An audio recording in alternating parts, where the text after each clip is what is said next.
zone. Mi-Ling's comfort zone. Live life like you want it to be. Come visit me in the comfort zone. Well, my guest today is Carleen Brice, and she is the author of Orange Mint and Honey, which the Lifetime Movie Network made into the movie Sins of the Mother, and it airs tonight, I believe it's 7 o'clock Central on the Lifetime Movie Network. Hi, Carleen. How are you? I'm good. How are you doing? I'm good, girl. So did I hear something about you being honored last night? Oh, yes. We were at the Oklahoma Society of Professional Journalists, and they had a cowboy chic event. How about that? Sounds cool. Yeah, and the show won an honorable mention, and we've only been on the air a little over a year, so that was pretty humbling. Congratulations. Yeah, thank you, dear. I appreciate it. I was looking here at everything that you've been doing since graduation, my goodness. And with your book, Orange Mint and Honey, you are a #1 Denver Post bestseller. You now live in Denver. You're a Target breakout book and an Essence magazine recommended read. And Children of the Waters, which One World Ballantine released in June 2009. Wow. And then you also wrote Lead Me Home, an African American Guide Through the Grief Journey by HarperCollins, and you edited the anthology Age Ain't Nothing But a Number. Isn't that the truth, girl? Some days I think it is. Some days not so sure. Black Women Explore Midlife by Beacon Press, Souvenir Press, and in her book, your book, Walk Talk, Affirmations for People of Color, sold over 100,000 copies. Yeah. And it was in print with traditional publishers for 10 years and now available from iUniverse. My book is with iUniverse. Ask Mi-Ling when you want the truth about decorating. First of all, let's get back to this whole issue is to how does it feel and how did you find out? Did you submit your book or did someone read your book and say, we want to make a movie? I have a really, really good agent, a literary agent, who was working with a great film agent. Actually, she was a producer on the movie Waiting to Exhale. Oh, yeah, Michael Beach used to be one of my clients. Ah. Yeah. Mm-hmm. And so she was the one that approached different studios and networks and stuff like that with the book.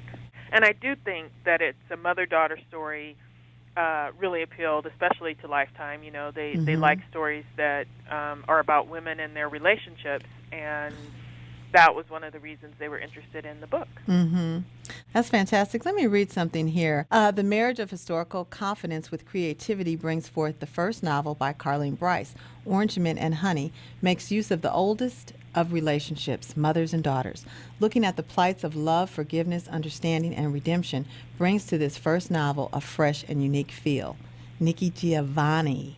Yeah. Well, you go, girl. Yeah, I screamed what I did when I got that in the mail. I know you did. You're probably rolling around on the floor, pinching yourself, huh? Cried, jumped up and down. Oh, yeah. Well, congratulations. I know this has to be a very uplifting moment for you. Because, you know, writing, and I'm a columnist, syndicated columnist, been writing a column for 6 years, and I have a book in the works that I've been working on for 4 years.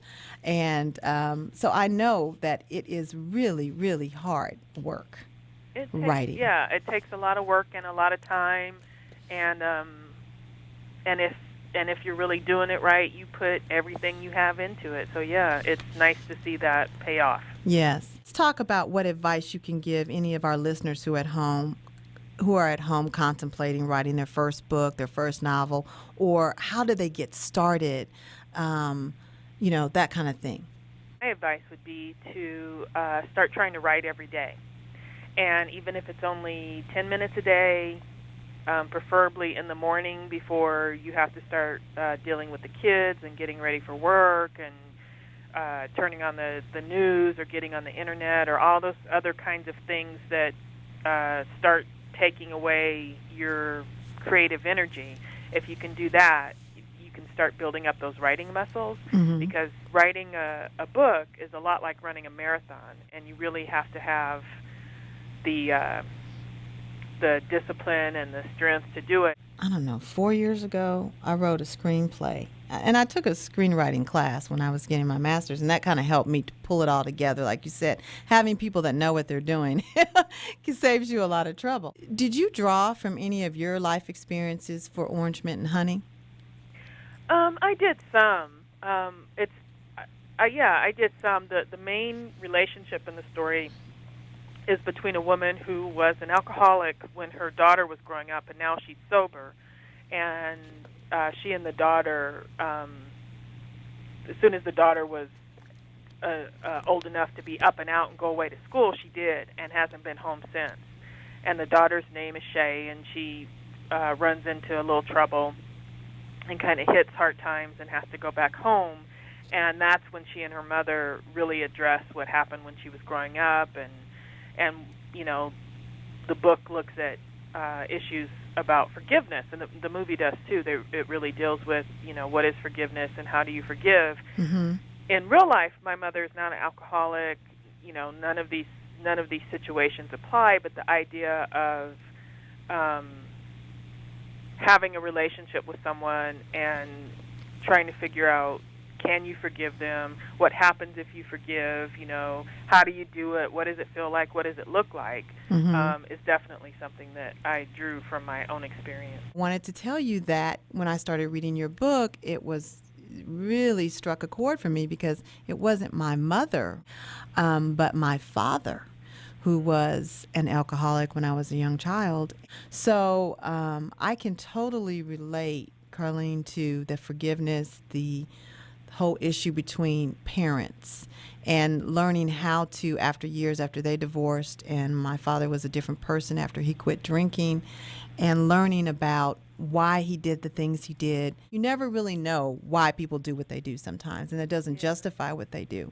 But it was nice for me later in life. My parents divorced when I was 15, and to be able to have my father recover from his alcoholism and to be the different person, not the person, unfortunately I didn't get that person to grow up with, but to accept him for who he was and to love him unconditionally. That was a huge thing for me. And my dad died about 1.5 years ago now. It will be coming up 2 years. It will be 2 years in April, and of lung cancer. And so I can relate to the depth of what it takes to really love somebody unconditionally and to go back and say, I want to have a relationship after, you know what I mean? Yeah. After you've split. So I think that this book will probably affect a lot of people in different ways, and not necessarily only mother-daughter relationships. Oh, definitely not. I've heard from actually quite a few men who have emailed me that either had, when they were growing up, had a parent who was abusive or neglectful in some way due to alcohol or other issues. Mm-hmm. And yeah, I think it's, and it's not even parent-child relationships too. I think there's a lot of, that's part of life. There's always going to be somebody that you hurt or they hurt you, and then you have to deal with, what do we do about it? Right. And it's such a conflict when you have two parents that you love, and it could be a woman who, was an alcoholic and abused her husband. I mean, it goes both ways. Definitely. But I think what's wonderful about your story and just people who have had these experiences is that you can accept people for who they are and forgive them, and it makes you a better person. And then I don't define my childhood by my dad being an alcoholic. I do remember, though, growing up, people saying, what goes on here stays here, and, you don't really tell your friends, and it changes you as a person, but it doesn't define my childhood. I have lots of great memories of my childhood and wonderful grandparents that live next door, but it does make you a different person.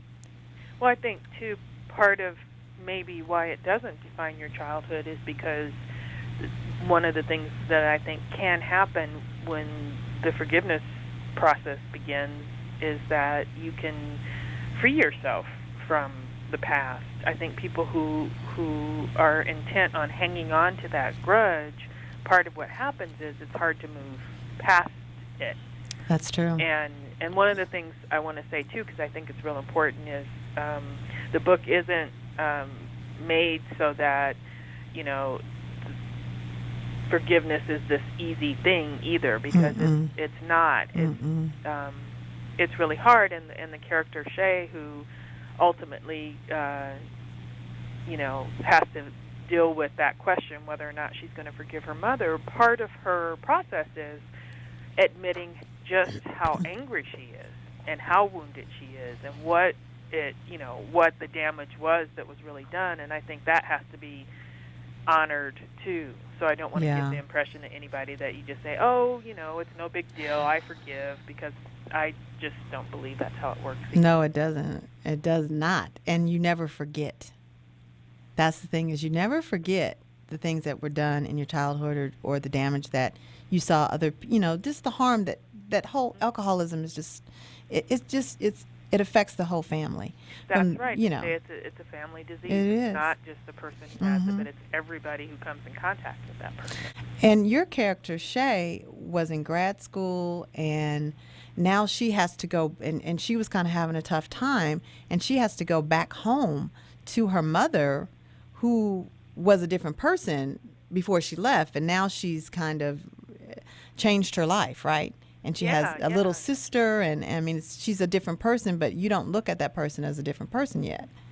Well, and I think, too, it's sort of shocking, because she goes back home expecting the mother that she remembers, and when she gets there, even though, she's been hearing, her mother's been writing her saying, I'm in recovery, I'm in the 12-step programs, and, I've joined this church and all these things, she's been hearing about it, but it's like, yeah, right, I don't, sure you are. I've heard that before. Yeah. And then when she gets there, and it's nothing like what she expected, it's sort of like, arriving on the moon one day. Right. And it's like, now how do I, how does gravity work here?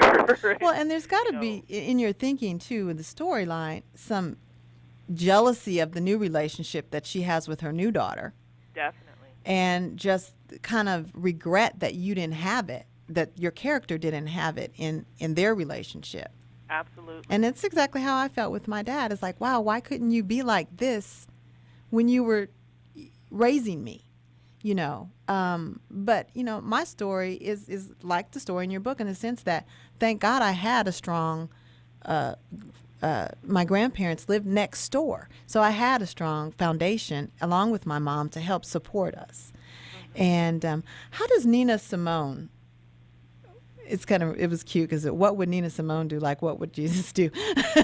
How does Nina Simone kind of fit into your book? Well, she is kind of like what you were saying with your grandparents. In the case of Shay, she doesn't really have any other family members around to fill the void for, what her mother isn't giving her. And so she ends up turning to these old-school female vocalists like Billie Holiday and Ella Fitzgerald and Sarah Vaughan and Nina Simone. And through their music, she looks to them to teach her about life and what it means to be a woman, and what it means to what is love, and how do you present yourself in the world. And so Nina Simone is sort of I always think of her as a spiritual godmother to Shay, in the sense that Shay is always looking for mother figures, and in these singers she finds